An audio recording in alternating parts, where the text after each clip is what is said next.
YTSC channel में आपका स्वागत है। आज मैं आप लोगों को बताने वाली हूँ जिस तरीके से हमने वस्त्र उपयोगी रेशों की पहचान के लिए भौतिक परीक्षण किया था, उसी तरीके से दूसरा परीक्षण होगा दहन परीक्षण। आप उसी फाइल में ही आप लिखेंगे। तो ये दूसरा परीक्षण है दहन परीक्षण, जिसमें फर्स्ट पेज पर आपके ये तीनों पॉइंट आएंगे। उद्देश्य क्या है कि दहन परीक्षण के आधार पर हमें रेशों की पहचान करनी है। आवश्यक सामग्री क्या चाहिए होगी आप लोगों को, जैसे ये जो आपने कपड़ा लिया है रेशों की पहचान करने के लिए, तो इन सब के छोटे छोटे टुकड़े होंगे जिनका परीक्षण करना है। एक मोमबत्ती चाहिए होगी, चिमटी चाहिए है। तो इसके आधार पर हम छोटे छोटे टुकड़ों को चिमटी से पकड़ के मोमबत्ती की लौ में उन कपड़ों को रेशों को जलाएंगे, जिससे हमें उनकी विशेषताओं के बारे में पता चलेगा। थर्ड पॉइंट है सिद्धांत। सिद्धांत क्या है कि इस परीक्षण के द्वारा हम किसी भी कपड़े को बनाने के लिए हमने कौन कौन से रेशे का प्रयोग किया गया ये पता कर सकते हैं। कभी कभी कपड़े के निर्माण में ताने और बाने धागों को अलग अलग प्रकृति के होते हैं, तो उनका भी हम पता लगा सकते हैं कि वो रेशा कौन सा है। तो परीक्षणों के आधार पर कपड़े के कौन सी प्राकृतिक कृत्रिम रेशे तैयार किया गया है, इस सब का हम पता लगा सकते हैं। उसके बाद हम आएंगे सेकंड पेज पर। दूसरे पेज में क्या है कि वही जो सब मैं प्रीवियस वीडियो में आपको बताया था भौतिक परीक्षण के आधार पर, वैसे ही सेम वही आपका फॉर्मेट रहेगा। क्रम संख्या यानी कि सीरियल नंबर आपका यही है 1 2 3 4 5 6। रेशे आपके ये हैं कपास, लिनन, रेशम, ऊन, नायलॉन, पॉलिएस्टर।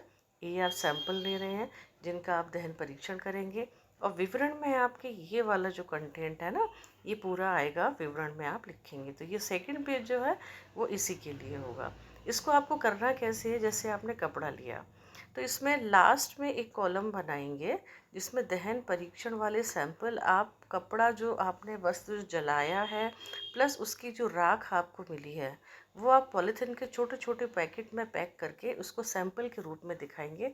जैसे कि उदाहरण के रूप में आपको बताती हूँ, कपास लिया आपने, राइट।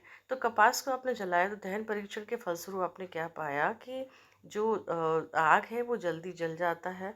अलग हटाने पर वो पीले रंग और नारंगी रंग की दिखाई देती है। जो लौ है वह आपको पीले रंग की और नारंगी रंग की दिखाई देती है। और जिसकी स्मेल आती है ना, वो बिल्कुल कागज़ जिसे जलाते हैं या लकड़ी जलाते हैं, सूखी पत्तियां जलाते हैं, उस तरीके से गंध आती है। तो मैं उम्मीद करती हूँ कि आपको समझ में आ गया होगा कि फॉर्मेट क्या रखना है। ये आपकी क्रम संख्या हो गई, ये रेशा हो गया। विवरण में आप ये चीज़ लिखेंगे कैसा कैसा महसूस होता है। और इसी में ही कपास के आगे ही आपको वो सैंपल लगाना है एक पॉलीथिन में। छोटे से पॉलीथिन पैकेट लेंगे, उसमें पैक करके वो लगाना है। सेम थिंग लिनन का आएगा, रेशम का आएगा। इस तरीके से आप सबके बारे में लिखेंगे। जैसे कि आपने करा ऊन, राइट। तो ऊन का हमने विवरण क्या लिखेंगे कि आग से जलाने पर आवाज़ आती है नारंगी रंग की, आग के साथ जलता है, पिघलता नहीं है, सिकुड़ता है। मतलब इस तरीके से जो भी स्मेल आप फील कर रहे हैं, जो भी जलने पर आपको लौ दिखाई दे रही है, धुआं जैसा आ रहा है, उसके आधार पर आप पूरा विवरण लिखेंगे और साइड से उसका सैंपल लगाएंगे। तो आपकी एक फाइल जो है परीक्षण की रहेगी, जिस दोनों का आपको टेस्ट करके फाइल में लगाना है। Thank you.